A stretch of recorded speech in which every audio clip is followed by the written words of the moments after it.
বড় সংখ্যা দিয়ে ছোট সংখ্যাকে ভাজক 100 ভাজ্য 8। যখন আমরা ছোট সংখ্যাকে বড় সংখ্যা দ্বারা ভাগ করব তখন 108-এর মধ্যে 0 বার যায়। 0, এখানে 0।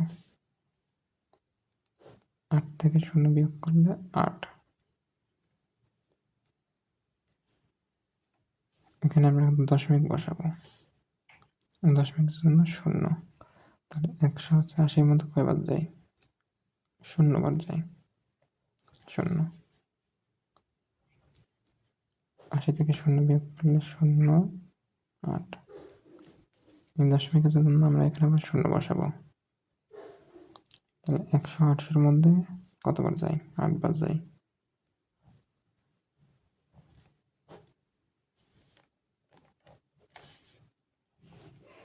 উত্তরটা হবে 0.08।